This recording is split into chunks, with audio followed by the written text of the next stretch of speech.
And you can look back at her and be like, forever, my lady. Oh, yeah. Before she leaves, Bernice shows off some duck jugs, Steve. I noted that. Get me on Crushgasm. Whackety quack. Oh my! You see how her mouth is drawn? Yeah, look at those teeth, Steve. Well, what about recurring dreams? Did you ever fantasize about your mother? No, not anymore. Happened in the 90s. Did you know May 28th is Menstrual Hygiene Day? I didn't know it was that date, but I'm glad there's some awareness out there, Steve. Martin Lawrence is pleased. This you. Yeah. This you. I think I'm going to commemorate this day by watching that monologue. The whole episode, Steve. And then maybe before that, just watch You So Crazy so you can get the pure. What's up, hoes? You can't be my you too skinny. I can't get up in it. I can't get up in it. B-I-E. It is to break the taboo surrounding menstruation and raise awareness of the importance of good menstrual hygiene management worldwide. May 28th. Salute to whoever started the movement. Probably was on a heavy flow day when they figured this out, but I'm glad somebody's out there championing for the just, overall awareness of it. Somebody, I don't have to deal with it, Steve, but I mean, if I bled out of my PP, I need some awareness on it. So shout out. A support group, at least. A shoulder to cry on. But speaking of, we're going to be talking about biggest panty dropping albums. One of my favorite R&B groups of all time in Jodeci. And this album, Forever My Lady, it came out when I was 7 years old, right? Mm-hmm. And my grade school, they had a pencil machine in the hallway. They had a couple. They had sports teams on the pencils. So there were like tiers of like which ones you can get, right? Like there was the Bulls, you could get like a Lakers, Oakland A's, like those were like the sought after pencils. But the number one was the Raiders, the Los Angeles Raiders pencil. This is the Bo Jackson era. And my crush at the time, Kiona, she gave me the Raiders pencil, unsharpened Los Angeles Raiders pencil. And she did that right in front of my homeboys. And my boy Wesley, he was like, dude, why don't you see what's up with that? So whenever Jodeci played, whenever I saw any of the videos, I always envisioned me and Kiona in an endless supply of Raiders pencils. Oh, yeah. Forever, my lady. Kiona. I love that.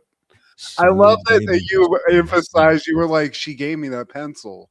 Unsharpened, dude. Unsharpened. Because you didn't know once you got one of those kind of pencils, like, do you even want to use it? You want to put this in a frame? You can't use it, Steve. You can't flex. You got to pull that out and just have it just sitting in that little pencil, like, divot that most desks had. Like, we had a pencil divot at the top of the desk, so you could put a couple things in there. So put it up there. Let everyone see it. Hate just it. A stunt. Yeah. You want to know Ticonderoga number 2 is the go-to, but have that in there. And then maybe next year when that goes out of style, because we're not saving pencils season to season, Steve, then you can flex on somebody and be like, remember this shit? I don't even care about it anymore. People are like, oh my God. You stunting now. It. And then what was her name? Kiona would be looking back like, he sharpened my pencil. Does he even love me anymore? And you can look back at her and be like, forever, my lady. Oh, yeah. Casey! I love that. I never got a pencil. I remember, but that was a thing also. That's a great 90s like thing, though. Those just specialty pencils. Maybe it's a crazy eraser. Maybe it's a crazy design. Yeah. Or you got, like you said, you got those sports teams. Obviously, I wasn't going for the Raiders.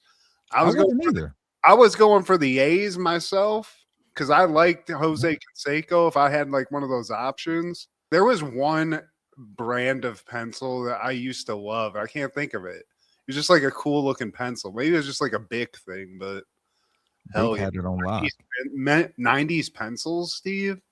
Shit. So you gave me this pencil, and it feels like a dream.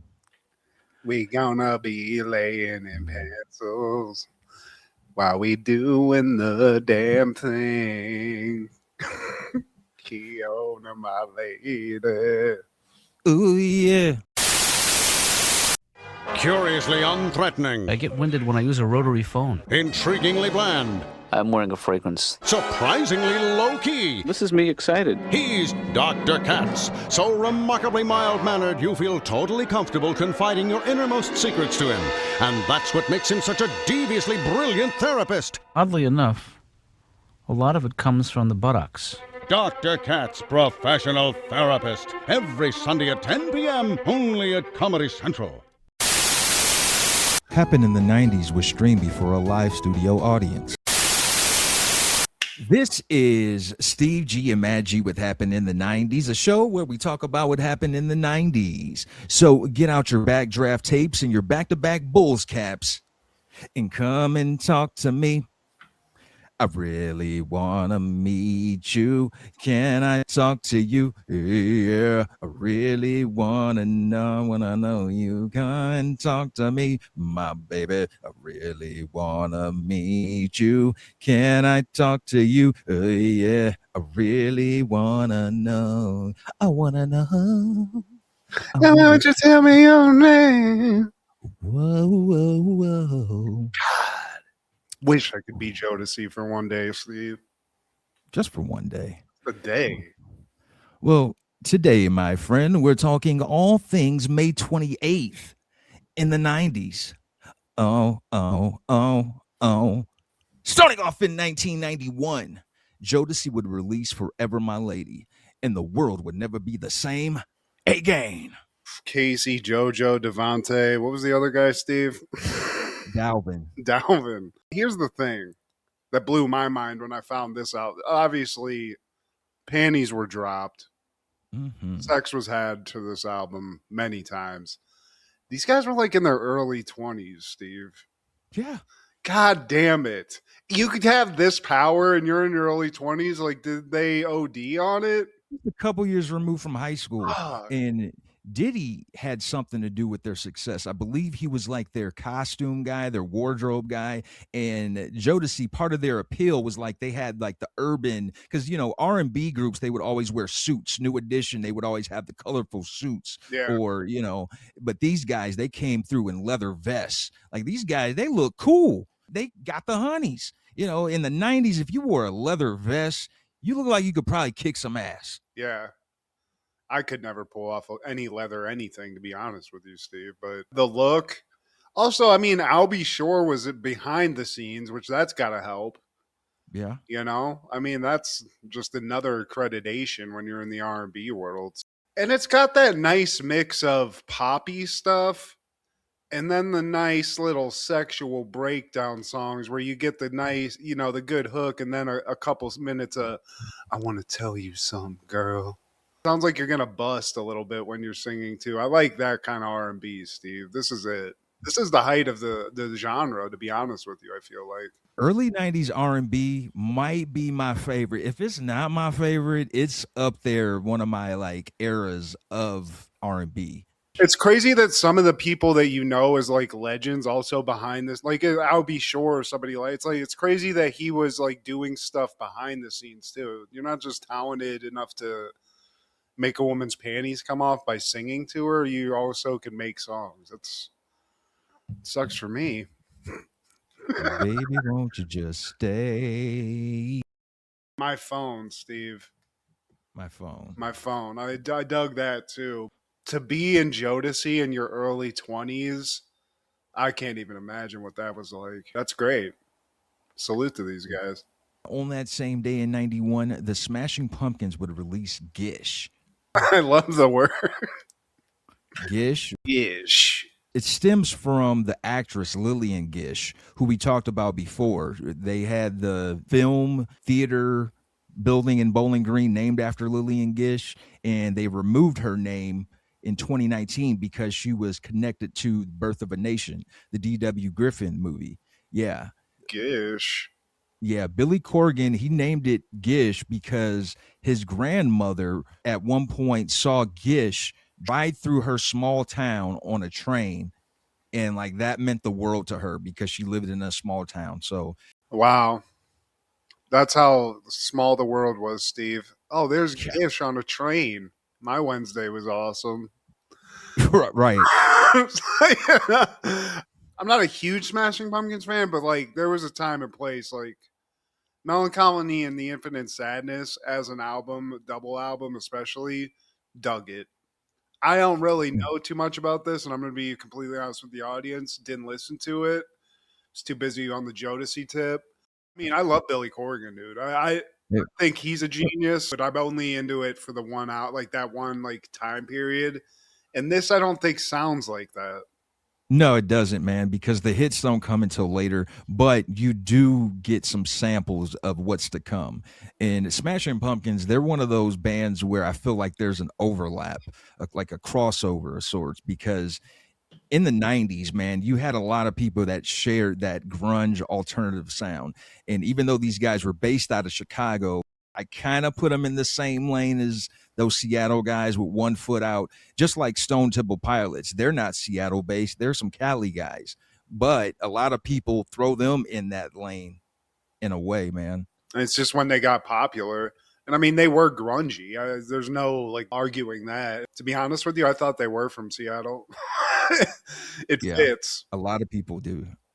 But yeah, man, Billy Corgan ended up being way cooler too than I thought. He looked kind of creepy when I was younger, and come to find out, this guy's a wrestling fan. This guy is into some cool stuff behind the scenes. Dig that. He's like the president of the NWA, man. That's so cool. Also in 91, Stevie Wonder would release Jungle Fever, the soundtrack. And this got some bangers, man. I mean, dude, you get a movie soundtrack done fully by Stevie Wonder. Did he ever do this other than this? I can't name it off the top of my head. He might have done it a couple times, man, but this one has one of my favorite Stevie Wonder songs, These Three Words. These three words, short and simple. These three words. Jungle Fever, the actual title track. She's got jungle fever. We're in love.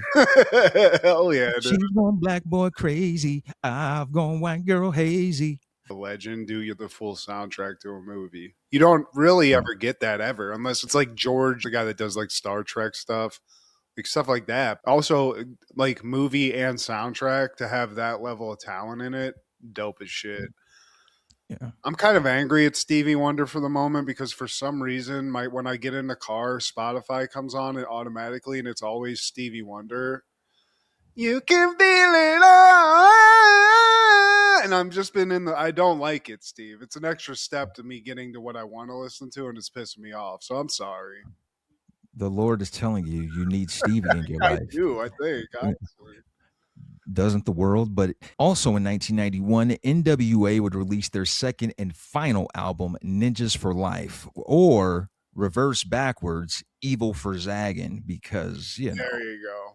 I'm not saying either of them, but there's a lot of stuff to like on this. Dude, the production alone is better than Straight Outta Compton. And now it's unfortunate that they didn't have the penmanship of O'Shea behind the scenes, man. But the production alone, I think, carried me through the album. And I enjoyed this album more than I thought I did. I didn't remember all the songs that I did like on it.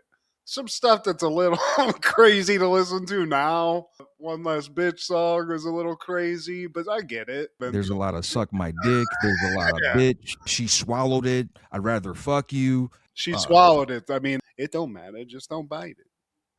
Find them, fuck them, and flee. That this album was actually banned in Britain. There's an interlude called Protest where it's just a protest being shot up by NWA. So, I mean, there's a lot of crazy audio, but you're right. I mean, but I think that makes sense that the production value is a lot better. Obviously, like they'd already killed the world with the first one. So you notice Ice Cube's not there. For sure. You know what I mean? But shout out to like everybody that was there. I mean, they killed it, but you can't help but notice a Hall of Famer's not in the mix. In 1993, Cliffhanger premieres. Two mountain rescuers are forced to guide a group of thieves to their missing loot. Directed by Rennie Harlan, starring Sylvester Stallone, John Lithgow, Michael Rooker, Janine Turner, Leon Robinson, Paul Winfield, and Ralph Waite. Loved it. What can't John Lithgow do? I love Lithgow as a villain. I love Michael Rooker as a good guy. I like the guy with the mustache. He's great. This is just a great movie, Steve. I feel like is in a Stallone catalog. I mean, there's always the hits. There's the Rockies, you know, Rambos and whatnot. But for a 90s person, like this is quality. This is a quality movie. You're not going to deny that. I watched it, loved it just as much as I used to. And it came out the same year as Demolition Man. So Rocky Stallone, you were doing your thing in 93. Great action. Blood and Snow always looks awesome. You talk about production value. They're shooting this on a mountain. And like if you look into like the behind the scenes, it was kind of like problematic that they were doing that, but shows up on camera. I mean, that first scene when the lady dies, I'm afraid of heights, man. Like I'm not good at seeing that stuff as it is, and it still makes my heart rustle a little bit seeing that shit. The I feel like technology that they had, the little tracking devices on the money. It's like, come on, man. What is this? What are binoculars with a battery and some kind of weird code? What is this thing?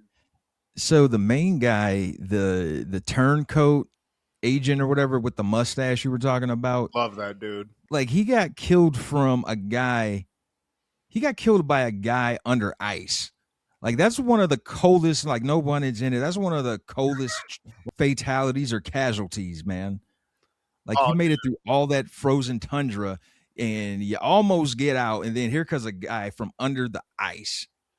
Yeah, it's gotta suck. I also love the henchman guy. There's a henchman guy with like voluptuous blonde hair. And he was definitely a henchman in other like crime movies. Probably. Are you talking about the guy that killed Michael Rooker's? I don't know what he was. Well, I know how he goes out. There's a point in this where like Stallone like goes up on top of a mountain and they're stuck below him. And he just starts like unloading a gun and grenades at the mountain and triggers like an avalanche. And then is subsequently killed in it. So it's like kind of like mid in the movie, if I remember right. But I just remember that guy. I love a henchman, but just like, it's just, you're like, wow, look at that guy's hair. Like that's all you remember about it. And Leon was one of the henchmen. Yeah, that's a role that I hardly ever see him in. Jean Reno, was it? I didn't even clock that. No, Leon. Above the rim, the black Leon Robinson. Oh, okay. I was like, Leon, I didn't see John Reno in this bitch. But a great movie, great Stallone action movie. It's crazy this came out in the same year as Demolition Man. Not surprising. I mean, this is when Stallone was collecting the checks from Rambo and Rocky. You know, they were giving him whatever he could do.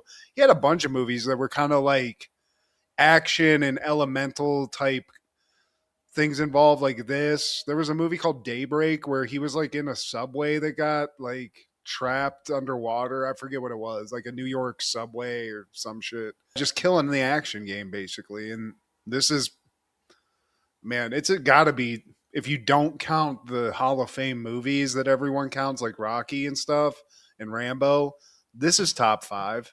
On that same day in 93, Made in America premieres. A young black woman discovers that her father was a sperm donor. And if that weren't bad enough, he's white. Directed by Richard Benjamin, starring Whoopi Goldberg, Ted Danson, and Will Smith. Now, Matt, you have a white dad, and I think you turned out all right. Yeah, what the hell? He's white? Yeah. So what's wrong, Nia Long?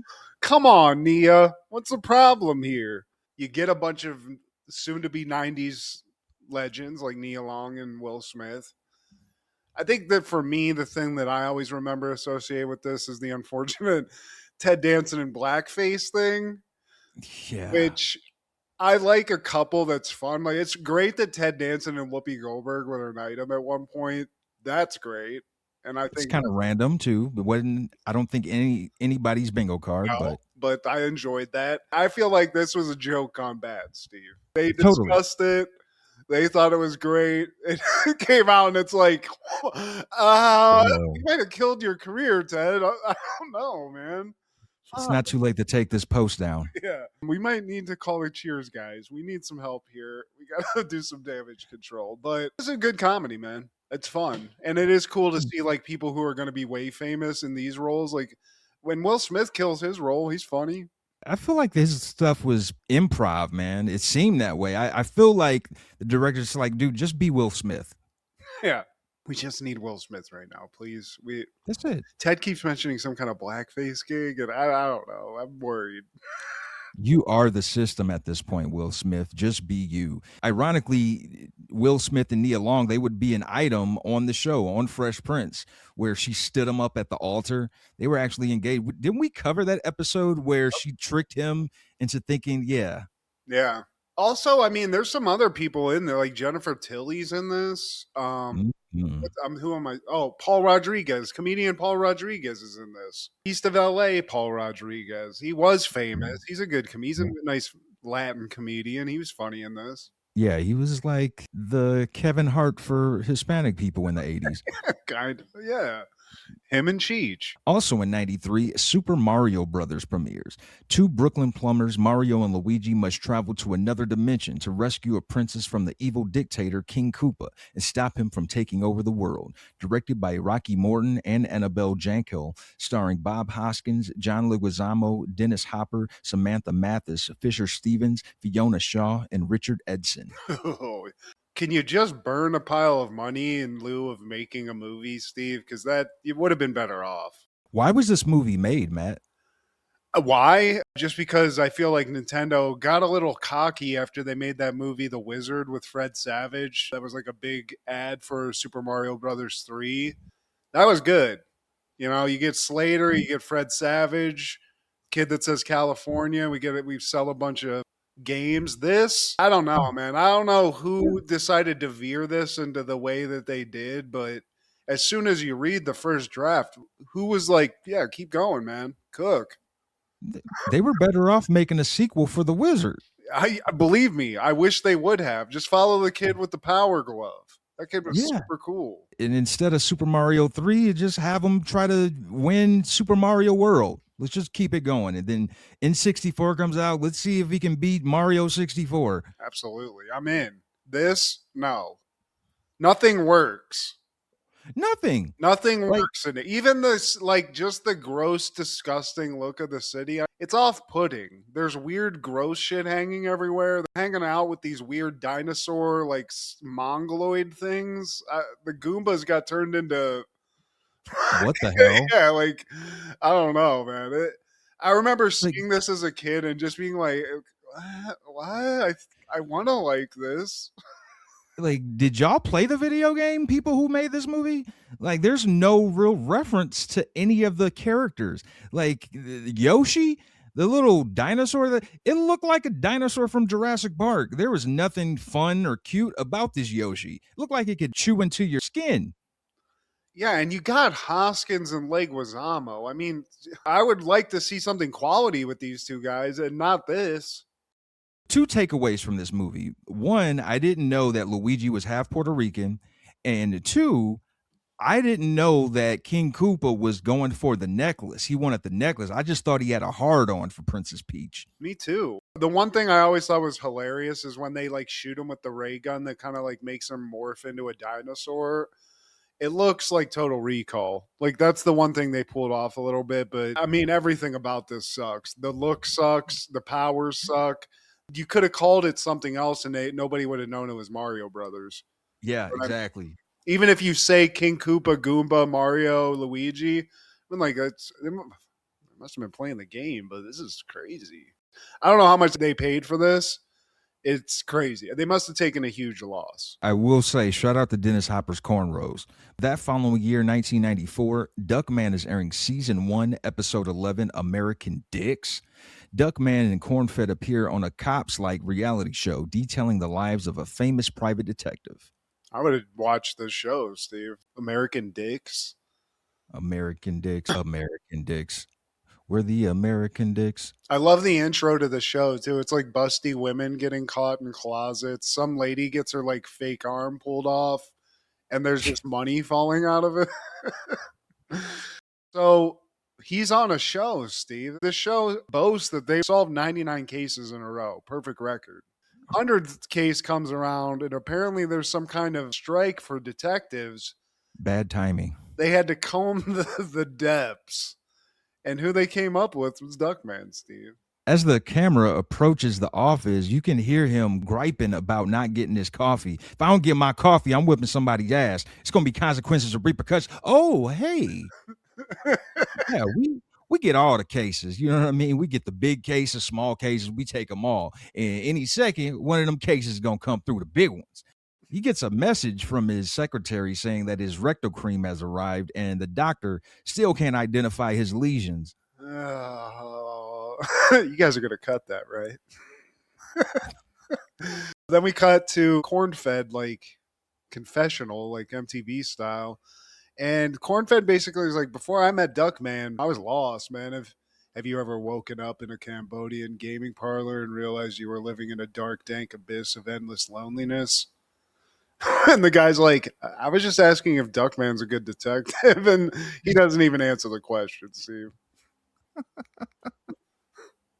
2 days later, it took him 2 days, Steve. This has been going and brewing. They're trying to find a case. So Duckman wakes up from his somewhat wet dream / nightmare to finally they got a case, request to get a cat out of a tree. So the excitement comes up, goes down. He's trying to like liven it up. He's like, you might think this is a civil case, but these things can go crazy. And he's putting on like Rambo gear and throwing corn-fed like guns and stuff. And then they turn around to leave, and it turns out that they're two cute little secretary people, gummy bear things, have actually already found the cat, Steve. Mission accomplished. And then they cut to Bernice. It's like, how is he a father? Just going off on Duckman. Apparently, dude left cigarettes in the sink. I've been there. Shit. You have? I used to have, I mean, we definitely did that in one of our awful houses during college. I love that she just is doing this interview about Duckman, and then she realizes she's on TV, so she starts throwing like a heavy sales pitch to any guy that's watching this. She's like, I'm about to get all this cellulite fixed up, and I can cook, so let's get that thing coming over. Yeah, exactly. Ooh, yeah. Forever, my duck. Some lady approaches Duckman now. She has a serious concern. She says her husband may have disappeared, and he's not trying to hear. He's like, yeah, right. I don't care. Call a marriage counselor, bitch. And I like, he's like, yeah, call the cops when a guy needs a break. Jesus. It's like, I need a detective. I can't find one anywhere. You're the only one in the city. There could be a case lurking anywhere. Anyways.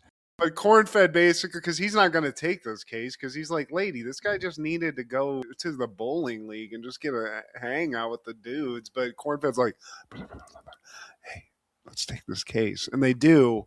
She's like, I'll give you 5 G's. He goes off, but he realizes she's offering real money. But then he tries to throw the screws to her. He's like, 10. She's like, 5, 9, 5, 8.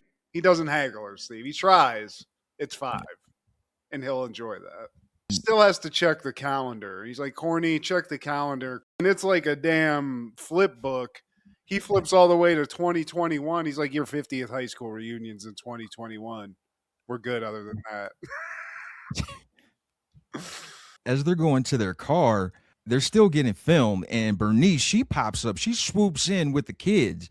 She's like, hey, is this the TV show? Then she cues the kids to like show up their signs. She loves doing laundry. She's a single yellow female, and her favorite hobbies are drag racing, ancient Greek philosophy, and snorkeling. deep throating. Ajax takes the moment he gets in the sun to just show an abscessed tooth he has, which is great. Very Ren and Stimpy like. Before she leaves, Bernice shows off some duck jugs, Steve. I noted that. Get me on Crushgasm. Quackity quack. Oh my! You see how her mouth is drawn? Yeah, look at those teeth, Steve. Man, No matter, just don't bite it. As Lord, no. Bernice rolls away, because she's just here to drop the kids off and get ready for all this dick that's about to pour into the household. Cops also roll up, filming cops, and Duckman gets arrested, Steve. It's a whole hullabaloo. They have jurisdiction over America dicks. The camera guys for cops are like, we have jurisdiction here, you pieces of shit. We're not on cable. Now Duckman's in court and he's shouting like, man, I'm a good citizen. I pay my taxes, well, sales taxes. And the judge comes out. It's like a star-studded event. They even have Slaps Happy Singleton. And then the city girls, C-I-T-Y, city. Yeah, not only is American cops, American dicks filming, but American stenographers and American court janitors are all also filming this. So this is a whole network worth of TV shows, Steve. This is crazy. Case of the century. But Duckman, he's been accused of several violations of the city's parking code. He tries to kind of worm his way out of it. His kids basically just ruin it.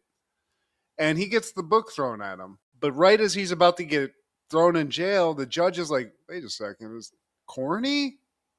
And it turns out Judge knew Cornfed. And he's like, this guy saved me back in Da Nang, and pulls his shirt up. And he got ripped up, Steve. Cornfed really sewed him up well, though. Navy SEALs, 3rd Division. Now he just fines him $500 or 3 days in jail. Duckman's so broke, he can't even do that. So he starts begging the cameraman, crackhead style. He's like, come on, man, I'll eat shit, man. I'll eat a shit sandwich on live TV. And he tries to turn the camera off, but doesn't. And I like how the camera guy's like, you just turned the tint on. You're gonna edit that out, right? In the next scene, apparently he got that loan because he's like, thanks for the loan. But mowing lawn for 5 years, that's a little bit overdoing it, right? And they're driving, and he's trying to talk about being a good dad now because he's on camera and he has his kids.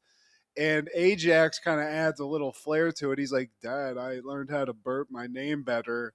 Does it? And I like Duckman critiques him. He's like, still can't hear that second syllable, son. Tighten it up. So they're driving. They stop in a seedy part of town, Steve. The dirty side of Ducks, whatever this place is called, Ducktown. Dirty streets. Duckman claims to be born in these dirty streets, but as he's walking away, we see his car just get completely just taken, Steve. One piece at a time. He's looking for a guy named LaFrancis because when he talked to the wife, she was trying to retrace like who had it out for him. So now that he's in the hood, he's looking for LaFrancis. He goes to his baseball manager. He's like, have you seen LaFrancis? Are you talking about me? No, I'm talking to the bat boy. And he sees this guy like sort of in an alleyway. I think Cornfed points him out. It kind of looks like a dying pimp, Steve, and that's LaFrancis. He starts questioning him, and LaFrancis is like, I don't know what you're talking about. But Duckman claims to be this like super hyper aware guy. As he's like doing this, messing around with LaFrancis, the mayor's getting like stuffed in a van right behind him. You can't do this. I'm the mayor. You're taking me away in a van. They missed that. Do they see it, Steve, and they want to go chase the guys? Finally, when they drive by and they see him getting goosed from the back window, like, and Cornfed sees it the whole time. But yeah, they chase after, but the car's been totally stripped. Looks like the end of those Street Fighter bonus rounds. He's like, oh, well, something's missing. My air freshener. Everything. I like how he like turns, he takes a hard left, and the camera guy, you see the camera guy like fly out with the camera. It's funny, dude. We see him get up and run to where Duckman is in like an alleyway. And I love that they captured the camera guy being out of breath in this as well, because that's a cop's, you have to. Totally. Cop's audio. Come on. and he catches up with them, and there's like an ice cream truck, I guess, and Cornfed and Duckman are there. But then like the guy just trips and falls into Duckman, and I Yeah. think they get away. I think because of that. And now we're in the Duckman's office. And he left the kids outside by a cab. Yeah, they're like, "Can you at least give us some cab fare, Dad?" Like Father of the Year. I like that before we get to his office, they got the camera guy goes into a massage parlor that is right by the office too, and they almost get killed by a hooker. We cut to outside of psychic, and Duckman comes out guilty. He's like, I think I went in there for a lead, and then he just like as he's walking away, he's like, "Kidnapper's a Scorpio," and there's some relevant evidence there, Steve. He's like, man, I got it figured out, man. I know who to call. So he just like cold calls people. Hey, you know where the mayor is? And Cornfed's like, "Hey, Duckman, look at this." And he shows him like this milk carton. It has a picture of the mayor tied up with a gun being pointed at him by LaFrancis. The guy he just saw. Yeah, but Duckman, he drinks the milk, is like, "Oh my God, oh, that's crazy." And you think he's going to like mention that, but he's like, "This is expired milk. Can you get sick from this?" But Cornfed's great in this. So when Duckman's freaking out about the milk, Cornfed's like, "It's a picture that leads to the conclusion that LaFrancis kidnapped a mayor and is holding him at the dairy he owns, the same dairy that wasn't paying any taxes." So there's the motive, Steve. Cornfed, detective of the century. Put a bat suit on this guy, Steve. He even has the ears for it. They show up to the dairy. He's talking about a big bust, and then he turns around and there's a chick with some huge jugs. You son of a bitch. I like the camera guy just steps in cow shit too, and it's like, God damn it. Everything. I love the camera point of view. And then as Duckman steps into those big teats, Cornfed's like, "Look at those teats." And the camera turns around. He's looking at actual cow teats being milked. The udders. Yeah. But then an employee comes over and is like, "Oh, they milk the cows so they don't get sore teats." And I love Cornfed and Duckman both look at each other like Beavis and Butthead are like, "Teats." Meanwhile, the mayor's in the other room getting jumped. And Cornfed ends up saving the day. They're approaching like a doorway where this mayor is. There's a huge scuffle that goes off, but while that's happening and Cornfed's saving the mayor and the world, Duckman's having some kind of weird phone argument with Bernice, who called in just to kind of like also get a little shine on the TV show because she still wants a man. Cornfed saves the day. Unfortunately, Duckman arrested again because the lady whose jugs he walked into wants to press charges. So there's that.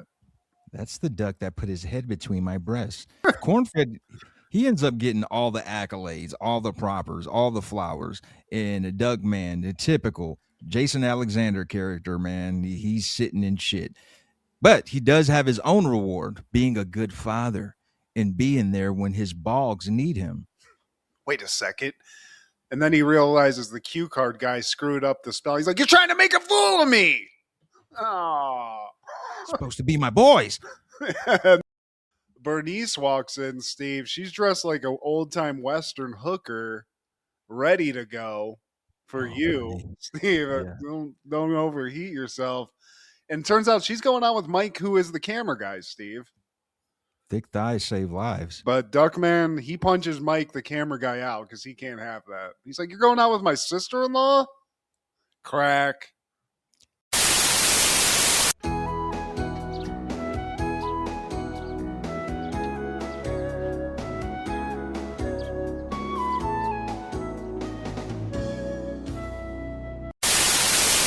That following year, 1995, Dr. Katz, Professional Therapist, premieres on Comedy Central. Ben sees an ad in the paper about raising pot-bellied pigs, breeding them, and selling the babies, and wants to do that as a job. He also meets Laura, Dr. Katz's receptionist, though when he offers to treat her to a cup of coffee, she goes by herself and asks that he reimburse her when she returns. Oh. I love this show, Steve. I didn't know that this was actually Comedy Central's first attempt at animated show, which I love. Yep. And I didn't know it also started in 1989. Did you know that?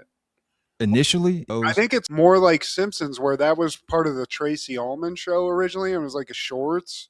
And this was as part of short attention span theater, which I remember remember that. I think they did like 7 shorts, and then they Okay. started this. So this predates South Park and all of the success that they had with that. But I always dug this, man. And as somebody who liked stand-up comedy when I was young, being able to see stand-up comedians, even if it was like in this weird animated way, it was just funny. It was like cool to have like Dave Attell play himself or whoever. They had a bunch of stars on this. There's a Dave Attell episode. I need to see this. Oh yeah. I mean, you can look at the list of comedians. It's crazy long. The show actually went on for a while.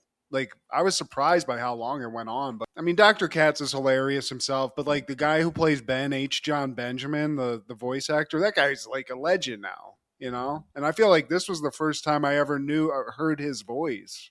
He's Bob's Burgers. He's had his own shows. He actually had a show on Comedy Central called John Benjamin Has a Van, I think. That was kind of like a funny reality thing that they did, but he's a hilarious dude. Love the animation in this. The most simplest of to call it animation, honestly, is even funny because it's not. It's just they added squiggles next to the drawings. Similar to Duckman in a way. I mean, I feel like Duckman, you see him move around a little bit. You never see anybody walking in this show. They're either like standing static or it's just like a shot of their face and head or something. It's just like a great way to do it. So simple because they're just animating like improv, you know? Exactly. And that's the drawing. The allure of this show is the actual comedy. Because like you said, they have this rotating like cameo thing every episode, so like the focus is on the bits, the comedy bits, just like in this one. We start this off in Dr. Katz's kitchen. He's having breakfast with his son Ben, and Ben's in between jobs. Steve, he wants to be a daredevil, and there's just not a lot out there for wannabe daredevils. Dr. Katz is like where? What are you looking at in the paper in the wanted ads? Are you just looking at the daredevil section? I had to work through college. You know, I started off as a pimp. No, but actually for 4 years, I worked in a factory. He said something about being an elevator operator, and then he moved up to being a supervisor of the elevator operators. It's just how it goes, Steve. You got to be realistic. And Ben's like, okay, you know what? I got to go take a nap and think on this. And then they get into a thing about doing dishes, and Ben's like, I'm going to do the dishes. And okay, they get in an argument about that, but he's like, I just got a nap first, so I swear it's gonna get done. Your day must be difficult. Well, we should schedule it. Oh yeah, let's do that. Well, meanwhile, I have to speak with a man who thinks his feet aren't finished. That's what he says. And then we cut to his office. Before we meet that guy, we meet Laura, who's just kind of an inattentive woman, Steve. She's not here for the job. She's bored. He's trying to get her to do something. Doesn't happen. The patient comes in, and Laura's just kind of mad dogging the guy, which isn't great for a therapy office. I need an updated schedule. I'll call you back. I'm on the phone, sir. I've gotten this a lot. I've had this kind of energy from people. But then we cut into the office, and Dr. Katz is interviewing Bill. Bill, whose feet are never finished, Steve. Dr. Katz is like, so when do you think they will be finished? He's like, when they fit in these sandals. It's very weird. And I like how they go meta because I feel like this is a shout out to the limitations of the animation. When you're starting off sketching or drawing, they always say that's like the hardest part to figure out is drawing the feet. Yeah, there's a guy who's made Deadpool who everyone makes fun of because he can't draw feet at all, and he's a professional artist. So, but everything else looks dope. Everything looks dope except for those feet. They look like little triangles. I like Dr. Katz is like, seems like you need a podiatrist. I don't know how I can help you. And then we find out a little bit more about Bill. His wife's a Canadian nurse, and that's really all he knows about her. And then he's like, should have asked more. And he's like, yeah, I mean, you wanted me to tell you about the first time I had sex. I'll never forget because I kept the receipt. Ayo, it's a lot of one-liners. Well, what about recurring dreams? Did you ever fantasize about your mother? No, not anymore. I mean, I was always shy around women. Nowadays, they call it stalking. But did you have friends in college? Well, I used to wear a clip-on earring. What came first, the earring or the loneliness? I stopped smoking because my dad, he smoked a lot. He tried hypnosis one time, didn't take. But then he tried that thing, what is it, with all the needles? Heroin? He loves that. I flunked my driving test twice. Apparently, you hit someone, the test is over. I was at the dentist the other day. I love dentists. I was just there getting my teeth cleaned. And my dental hygienist, my gums start bleeding. She's like, I think you got something wrong with your gums. They're bleeding. She owned up to nothing. Yeah. I think this is you, lady. We cut back to Laura, and now she's talking to Dom Herrera. He wants to check in. Is it Dom? Don? It's Dom Herrera. People always get my name messed up. Dan and Marie? Dar Harford? I'm overwhelmed. Let me just lay down on the ground real quick. So, he's laying down. I'm like, and before they cut away, he just is like, I got a sicko wacko girlfriend, and that's it. Hey, you think my butt's too big for a man? Then we cut to Dr. Katz talking to Ben on the phone. Ben's amped. He might have found a job. It's in animal husbandry. Probably going to start in about 2 weeks. Dr. Katz is thrilled. He's like, is it in the city? And Ben's like, yeah, actually, it turns out it's actually a work from home gig. Dr. Katz is kind of incredulous. He's like, what do you mean animal husbandry? And apparently this is Ben's going to be breeding and selling pigs, Steve. It's a new thing. Vietnam. Yeah. These Vietnamese pot-bellied pigs. Dr. Katz is like, so they're going to give you a male and a female because you're going to breed them? He's like, I probably should have specified. I don't know. Yeah. But they're 3 thou wow a pig, and that's a pretty big ask for a guy who doesn't have a job, Steve. I just want to sell the babies. And Dom, he's still waiting. Tell Dom I'm running late. So order 10 pigs. They actually have a discount, and they take 10% off. So Dr. Katz is going to come to a petting zoo at home when he's off. But then we cut to Dom's visit. Dom Herrera, legendary comedian. He's like, yeah, people are always bringing up my hair loss. It's awful. Oh, did you lose some hair? No, I went to the barber and asked him to give me the big V thing. And while you're at it, give me that Friar Tuck look. Chicks love that. Does aging scare you? I just hope I don't do something stupid. Those stupid toupees. You get a toupee so bad no one cares, I guess. You even have the decency to open up that little animal's eyes. You got on top of your head. What about childhood? Well, I went to a Catholic grade school, and the one thing nuns really hated was calling them my man. Hey, my man, sister. Hey, my man. They don't like that. But then we cut out to the waiting room. Ben shows up, and he's never met Laura. And Laura does not seem impressed, even when he tells her, our boss's son. She's like, oh, okay. Ugh. He's never mentioned his son. Oh, wow. Ben makes it even weirder. He's like, oh, we're kind of related. Like, I'm my dad's son. He's your boss. And she's just like, great. It's a lot of that. Great. You want to go out? Oh, wow. That'd be great. So she takes off. She's like, if anyone calls, just tell them I'll be back. Wait, hold up. What I meant was for you and I to get some coffee. Look, can you just reimburse me when I get back, ugly ass boy? So Laura's out. Ben's the receptionist for a little bit. We're back with Dom, and he's talking about his dad cheating on his mom. Cheating on him? He never cheated on my mom. Cheated on me all the time. He'd take random kids to the zoo to baseball games. Came home one day and was like, hey, Dom, I met another kid for the first time in my life. I feel like a real father. What am I supposed to do about that? And then he just starts crying, Steve. Which is weird because Dr. Katz is just drawing him on his notepad. He's not taking any notes. What about you, Doc? You look like you do some jazz dancing. You just look so rhythmic. That shiny head of yours? Hey, Doc, is this a hernia or just some kind of general rupture? That's your penis, Dom. Does it sound like I have a wheeze in my voice? Can you die from that? Do you ever get so hungry you just want to punch somebody in the face? And then we cut out to the reception. Laura's back. Dom's fixed. He's like, man, that doctor's great. I'm fixed. And she's like, how are you going to pay for this? And he wants to pay her in cash. Doesn't have enough. It's a little more expensive than he thought. He's got some lint, some matchboxes. Some people don't like themselves. So we don't want to reinforce this, Laura. Like, take it easy on them. Do you have any idea what it's like to deal with crazy people all day?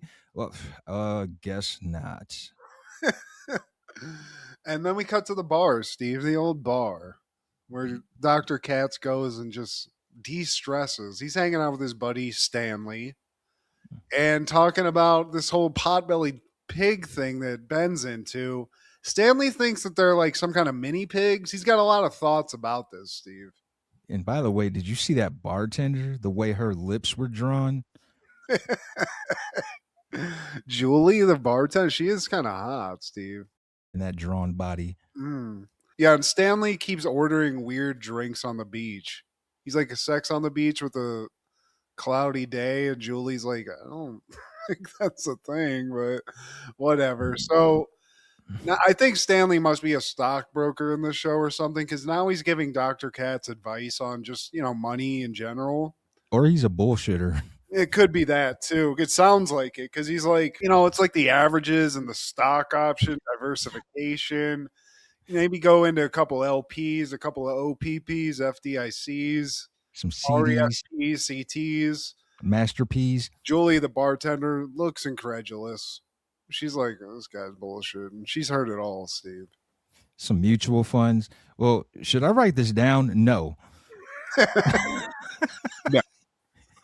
Back to Dr. Katz's office. Dom's back, Steve. I'd like to lay you on the floor and lay on top of you like two Vikings can ride each other up and down the stairs in a totally ungay way. Nothing gay. Nothing gay about it. And then the music plays, Steve, and that means time's up. So yeah. That's over. Yeah, there goes our time. This is a great show. It's something I think is getting lost a little bit because it was so early in like animation and stuff, but I used to love watching this. And if you love stand-up comedy, I mean, everybody's on this. Dave Chappelle's on this. Anybody who was a big comedian in the 90s is on this. Great. It's a nice time capsule. I can easily see how this can be someone's comfort TV. I mean, definitely. It's very calming, honestly. Like even Dr. Katz is a therapist, so he like the way he talks is very like calming and soothing. So I used to fall asleep watching this all the time, to be honest with you. As a kid, when you got Comedy Central on, it's just playing, fall asleep to the soothing sounds of Dr. Jonathan Katz. That following year, 1996, WWF is airing In Your House 8, Beware of the Dog Part 2. Part 2, Steve. Technical difficulties? Technical difficulties, I think, in Charleston, South Carolina, I do declare, years before they spanned WrestleManias in multiple days. Here we are in 96, but it wasn't intentional. It was because of a thunderstorm shutting down the everything in North Charleston. So you ordered a pay-per-view. It's randomly shut off while you were watching it, and then you just got to watch it again, continued the next day. There was nothing that had to be done. 2 days later, they continued the matches. Savio Vega and Steve Austin, Vader versus Yoko, and Goldust versus Taker. Really, man, the Goldust versus Taker was decent, but the rest they could have kept because Stone Cold and Savio Vega was a Caribbean strap match, and I never liked those. It's just like a gimmick match, one of the many gimmicks of wrestling, man. And it was such a cheesy finish because Stone Cold, he touches the three corners, and then on the last corner, they're doing like a tug of war, and Steve Austin, he tugs so hard that Savio Vega flips into the fourth one because he was tagging along with Steve Austin, unbeknownst to Stone Cold. Such a new generation, mid-90s WWF swerve. I guess you have to give people what they bought, but that's hilarious. They were just like, finish it off. Yeah. If they want it, if it's that serious, they'll watch the rest of it 2 days later. But yeah, man, Vince, he's always about that bottom line. TCB, they call it. 1998. Do you want to know who we lost, Matt? You want to know? I'm scared. Yeah, man, I was too, because we lost Canadian-American actor and comedian Phil Hartman at the age of 49. This sucked, dude. This was a crazy one, too. Crazy. His wife, that bitch. Cocaine, too. Yeah. I mean, it's crazy when you hear people that were like working with him. I mean, Joe Rogan, before he turned into a douchebag, used to talk about his time on news radio and like working with Phil Hartman and how cool he was and Mhm. how much of his mind that this lunatic chick that he got shacked up with took from, like, just like how much stress it caused him and how it was so even more sad because he was such like an awesome dude that was just like the life of the party type, one of those people that wants Mhm. everybody to have fun, Yeah. wants everybody to be treated well and stuff. And it was so sudden. I remember like this being on E, and it was just like, hey, what the You never hear a bad thing about him from his peers, the coworkers. When I heard about it, it was on MTV, one of the award shows. I want to say it was the Music Video Awards. And Adam Sandler, he was one of the presenters, and he kind of had a spiel like, he said something in Phil Hartman's honor. I was like, wait, what? Yeah, I mean, it's kind of like Chris Farley, but even more tragic because it wasn't like, oh, well, he did this to himself type things. It was like this chick killed his ass and then killed herself. There was like no justice to be had either. And I think he And had kids. Like, I think there was like yeah, some kids involved, which was even more horrific. But what a loss, dude. Think if we had Phil Hartman, I mean, he'd be around now. It's not like he'd be gone. I would yeah. think. He'd definitely be employed, man. He has so much talent. How could you not have him in your production, man? And to think about it, I didn't even realize this. We lost two of the greatest SNL performers back to back in 2 years in a row. We lose Chris late 97, then here we are, man, mid 98, man. We lost another great from the SNL cast. But I'm sure you're aware of this, but eerily in the introductions when Phil Hartman was on the show, he's sitting across from Bryn, his wife at the time. Dirty ass devil bitch, Steve. Took it all. Was probably I feel like there was a story where she was trying to like take his money in like a divorce thing too. But man, also just seem one thing I'm just this is just like a side note. Heard he was a huge pothead. Can you imagine just hanging out and just getting fucking ripped with Phil Hartman? How fun would that be, dude? And we lost that. Yeah. That's Missed crazy. opportunity. And he's doing his different voices like, whoa, Troy McClure, do Troy McClure, do Lionel Hutz. But man, RIP to a legend, man. There's can only imagine. In 1999, Notting Hill premieres. But what do you have for callbacks and takeaways, Matt? What the hell were you thinking? Yeah, there's That's all that came from that movie. I mean, I do want to give a big shout out to Cliffhanger again. Great movie. Check it out. And I'm just doing this because I'm pretty sure you've mentioned this on the show. Sometimes maybe it was a conversation we had. I saw this video about just how prolific Jimmy the Mouth of the South Heart is in general.